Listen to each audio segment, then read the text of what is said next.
In these questions, we're adding a decimal to a whole number. So first we have 5 plus 3.5.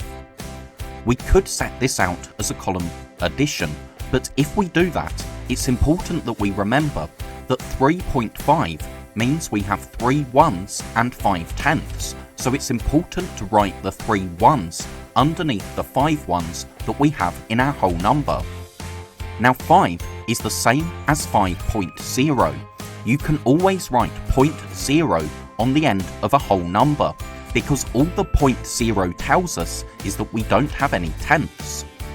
So now we have our decimal points lined up, so we can copy the decimal point down into our answer, and now add using column addition.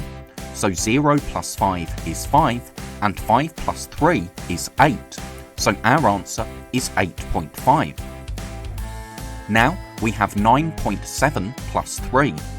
Again, we could write this out as a column addition, but we have to remember that the 3 ones needs to be underneath the 9 ones from 9.7, not underneath the 7 tenths. Again, we have a whole number, and we can always write 0.0 on the end of a whole number, because 3.0 is the same as 3, so we haven't changed the question. But now we have our decimal points lined up, so we can copy them down into our answer. 7 plus 0 is 7, and 9 plus 3 is 12, so our answer is 12.7. So we've used column addition here, but we didn't really need to use column addition for these questions.